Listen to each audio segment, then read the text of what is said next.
It's gotten to the point where a man's safe space is in his relationship. It's the only place that he feels he can be safe. Thereby, partner becomes not only lover, but his therapist, mother, friend, all of confidant.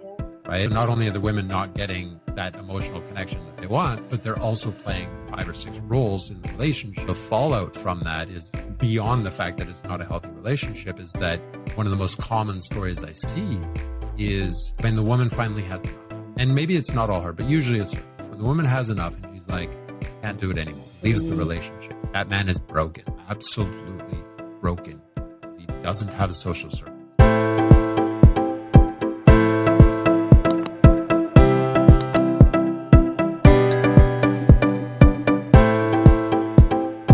Guest is Kyle Hamer, a men's coach and community builder at Menbecoming. Being an outcast in a small town, things were not easy. Kyle knows all too well what it feels like to be surrounded by people and yet completely isolated and alone. After joining a men's group in 2019, Kyle came to realize that his struggle to make friends and connect with other men far less to do with everyone else and everything to do with how he was showing up. Over the past few years, Kyle has learned how to open himself up and allow other people into his life.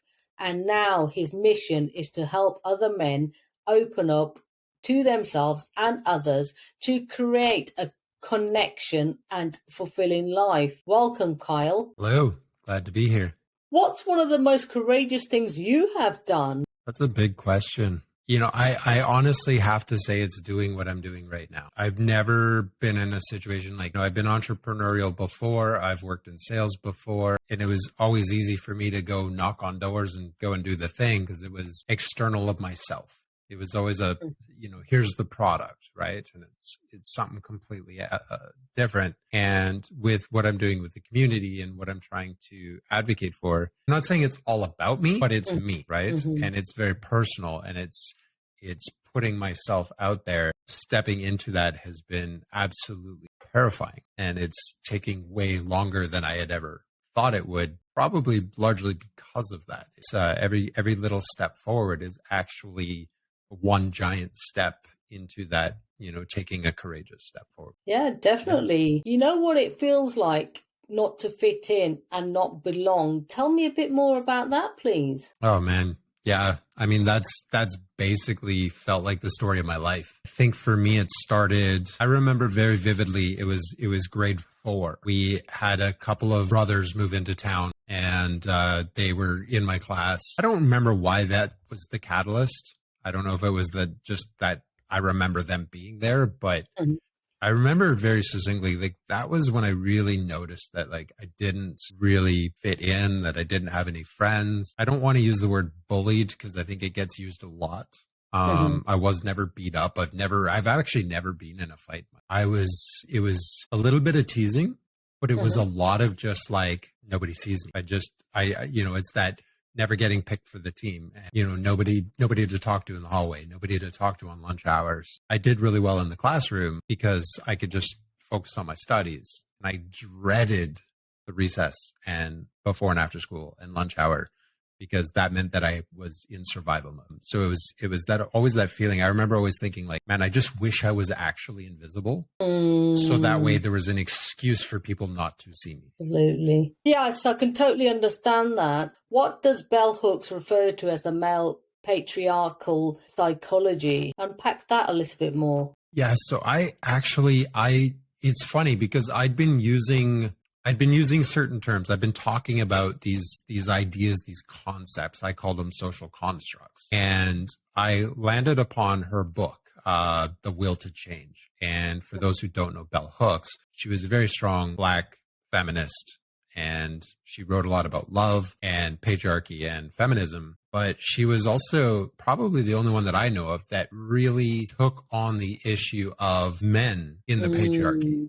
Not men are the patriarchy, but, as I refer to it is, we are all sons and daughters of the patriarchy. And so what she was able to do was give me a language to better understand what it was that I was trying to say. And so the male patriarchal psychology that she refers to is kind of those social constructs that, even within the circle of men, like even within our friend circles and our work and everything that we do, it's those rules that we ourselves uphold about masculinity and what it means to be a man. So it's that, don't be emotional. Men don't cry. Suck it up. Yes.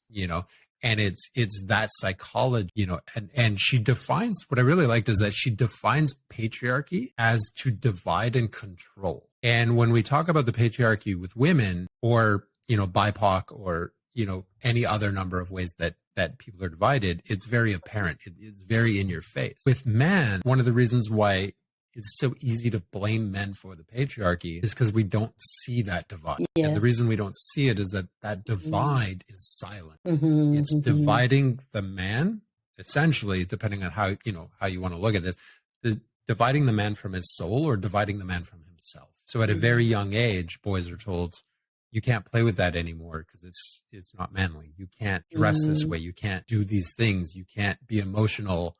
They also get pulled away from affection. So we are so drawn away from who we are. And then as a result of that, like if you think of the patriarchy as a weapon or a tool, the result of that is that men become this disposable being, which means that they can be sent off to war. They can go and work in the factories. They can go and do the things because they're so turned off. They are so disconnected from themselves that it's easy to control them that way. So what is your experience of men paying a heavy price by the way of depression, addictions, isolation, and even suicide? This one always gets me so, like, I literally got goosebumps when you said that. Not the good kind. On a high level, all we need to do is look at, the rate of suicides, men to women is, I believe the number is 4 to 1. It is high. So it's 400% more commit suicide men than women. Attempted suicides, interestingly, is actually almost the other way around. There are more women who have attempted suicides, but men are, I guess you could say men are more committed to lethal means. So when they do it, they do it. There's no chance of being saved. But all we have to do is look at suicide rates, mental health issues, homelessness, depression. You just look around society and it's a mirror. Absolutely. And when you look at the fact that, like, I'm in Vancouver and I live just outside I'm in Chinatown. So I'm just on the fringe of the downtown east side, which is where all the homeless are. And you go through there, and again, it's probably 90% men. But when you look up men's shelters, there's none. Gosh, really? Right? There are 5 women's shelters within 3 blocks, but there's nothing for men. And that's appalling.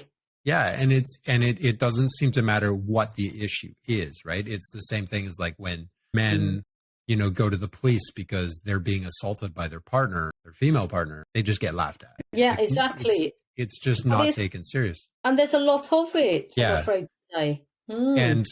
And on a personal level, last December, I had a really good friend of mine who he was a roommate originally. He was an alcoholic, but he was the guy that would drink a 6-pack, never get drunk, get a glow, but he would never get drunk, always smiling, always laughing, always telling jokes. He ran into some struggles in his relationship, and that sent him over the top. It was more than he could handle. And I remember it was at my 40th, it's my birthday last year, so my 41st birthday. He was just lost it. Like, he was standing on chairs and he's yelling, and he's just like, it was really disturbing. We were like, what is going on? And I remember we went upstairs and he was absolutely super drunk. And he had told me how he had been sexually abused when he was a teenager by an older teenager guy. And it was ongoing. Okay. I don't know if he ever told anybody. I think I might be one of the only people, if not the only person he ever told about. Unfortunately, I was in that mode of, I was in a job and I was just working crazy hours. And I remember my last message to him was like, hey, let's, get together, play some pool in my building. And I got a call from his girlfriend and she was like, have you heard from him? Like, oh, and she's like, well, he normally calls me or his mom every day and we haven't heard from him. So I reached out to him and on Messenger, and it said, it gives you that notification of like, he was last active an hour, and it was 2 hours ago. It was 3 hours ago. And then it was silent. And the next day I reached out to her. I was like, have you guys heard? And she's like, yeah, he's dead. Gosh, so sorry. And it wasn't suicide, but he was a victim of the fentanyl crisis. But he got to that point where, and what men do is, because we don't have those support networks, both personally or professionally. And we're always taught to just deal with it, suck it up, don't complain, don't whine, don't cry. So we just shove it down and we become avoidant. And when we avoid things, we go to other things that help us avoid. Absolutely. So whether it's, and it's usually addiction. It's almost always addiction. So whether it's a work addiction or porn or sex or alcohol, substance, whatever it is. And so he had always been on the, that, like I said, that 6-pack a day, that was how he avoided it. Yes. And that wasn't strong enough. So then he started doing other stuff. And it ended up being that they found him and he had cocaine in his system. It was fentanyl. And that rocked me. Like that really put me in a spot. Like I remember sitting in the car in the parkade just crying. And I've always been that guy that most other guys have always had this. I didn't realize how strong my wall was. So I can watch a movie on TV or I can watch a video on TV and the tears can flow. But when it comes to my own life, this wall, this stoicism, and that was one of the first times where it was just like, I just sat in the car. There was a lot of self-blame. There was a lot of, not in terms of the outcome, but just in terms of who I was. As you reflect. Yeah. And, that idea of, I was so busy with work that I didn't get back to him. And, I remember saying that night, I was like, I never want to be that guy again. I don't care how busy I am. I want to be able to, at least, if nothing else, just be able to send a text message. Hey, buddy, just thought of you. How you doing? Absolutely. It doesn't have to be a full commitment, but just that, like, hey, I'm thinking of you. How you doing? So yeah, it's both personal, but it's also, and having struggled to belong for so long and realizing that the reason why I wasn't belonging is I was putting up these walls. When I looked back in history, I realized there was this line of abandonment from all the guys that I ever, considered to be really good friends. So I just put this wall up and I was like, I'm not letting anybody in. Yet I was joining every sports team and every club and everything I could find to try and make friends. And yet I'm like, I don't know why I can't make friends. I'm doing everything in my power. What's going on? It was confusing. Yeah, I can imagine, because you're on one hand doing everything. The reality is the signals you're giving off are completely different. We need to talk about men's issues in order to address them. But do you find sharing something that is vulnerable can put men off? I think it's like anything, no matter who you are, no matter what you do, half the population is going to disagree with you. So I really look at it from that lens. And I would almost equate it to like homophobia in that a lot of the people that are, the more homophobic they are, the more they fear their own internal like dialogue. I think a lot of it's like that. So it's like the guys who are like completely rejecting that vulnerability and they're very vocal about it and they're very strongly opinionated about it are also the same people that are very fearful of their own vulnerability. It's that projection. But I think that the other half of the population, I think there's a lot of guys out there that are sick and tired of not being able to express themselves and not being able to feel what they're feeling.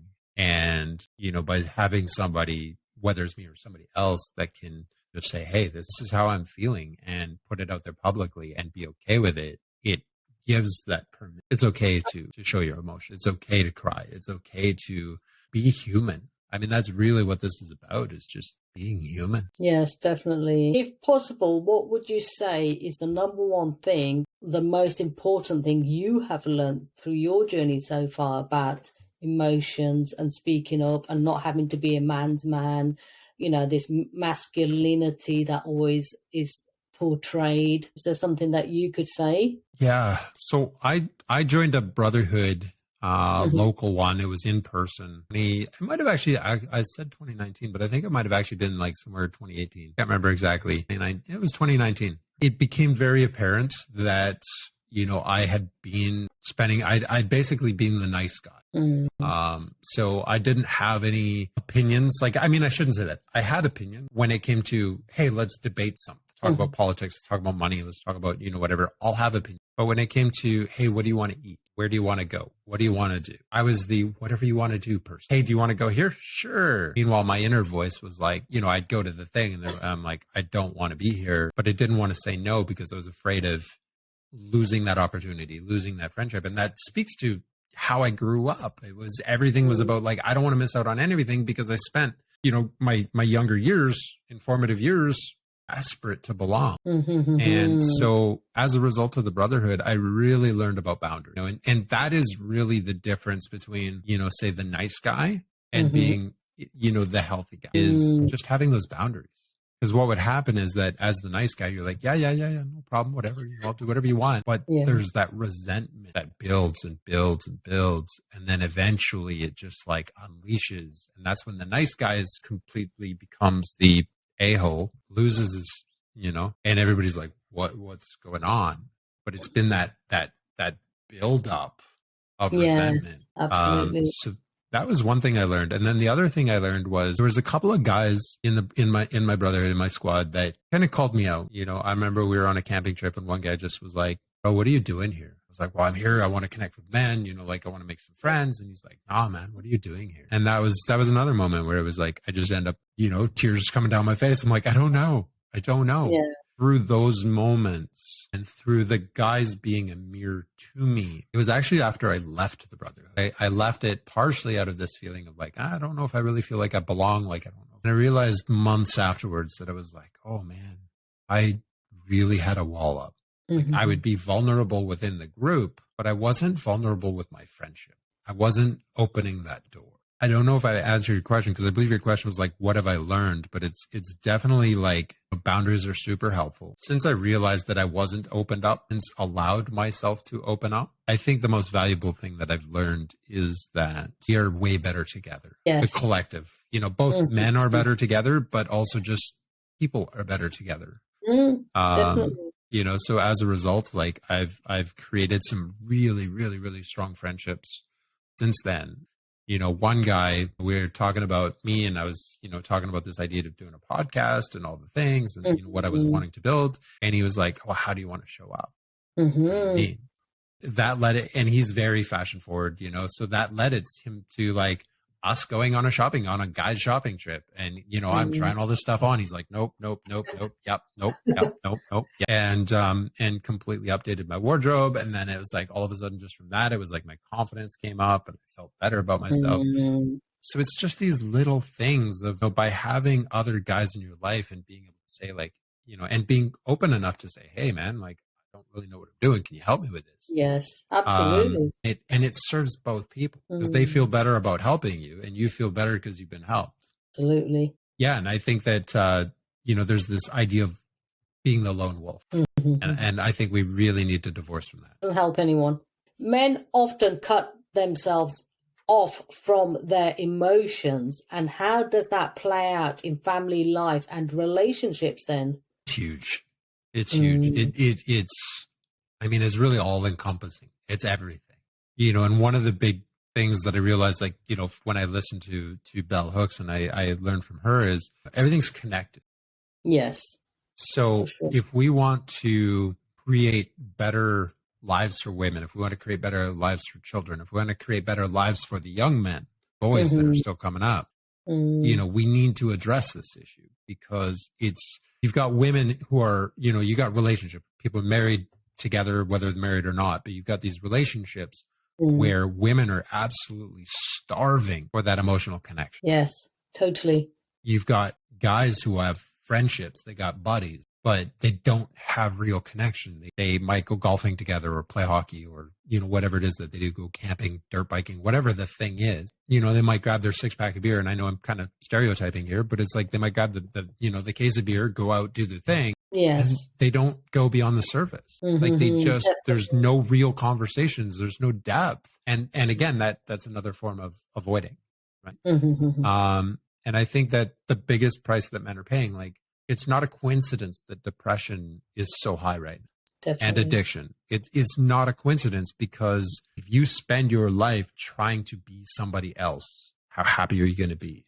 The real tragedy is that only the lucky few know that they're actually in that spot. Most people are living this inauthentic life to who they really are, and they have no idea. And they're like, I don't know why I'm so depressed. I don't know why I'm. And it doesn't even have to be depression. It can be anger. A lot of violence, a lot of anger is systemic of both twofold. And, when we're young, it's like that boys will be boys. It's like, oh, boys can be angry. So we're allowed to be angry and we're allowed to be happy, but we're not allowed to be anything else. So we're encouraging anger, kind of like what I was saying about when we're holding something in, that resentment builds and builds and builds. And usually when resentment lets go, it comes out in the form of anger. So, Yes. when you're, even if you don't consciously know that, that anger, that residual can still build up, and it just unleashes. Yeah, definitely. So what would you say to anyone that's going through something similar?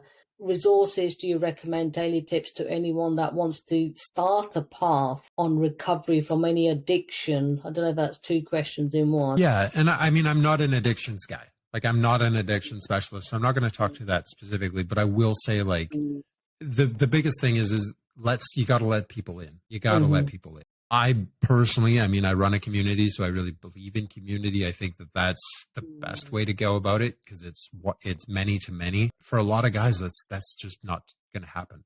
It's too much too soon. Start with a friend. Start with somebody. It doesn't matter who, but just start with somebody and let them in. Let them in, and I think what men need more than anything else is a safe space. Historically, when we look back at, I kind of touched on this earlier, women's shelters. Yes. It wasn't that long ago that, you had all these private men's clubs where men only. And in the name of feminism, in the name of equality, we lost those. All those ones that were men only are now co-ed. Yet we still have a lot of things that are women only. And it's okay to be women only because, A, maybe guys don't want to do these things. B, oh, it's a safe place. We're doing it because it's safer for us. They might be talking, like, let's say in a gym or something. They got the co-ed, and then they've got the women's only section because they feel safe. They can go there. They're not. But the reality is that men need a safe space too. And those have really, in a large way, been taken away from us. And the moment that you label something men only, there's a lot of people out there that are like, oh, that's sex. Why does it need to be men only? And it's like, well, what is wrong with that? Like, we as men need that space, because you can have 100 men in a room and there's a certain energy to it.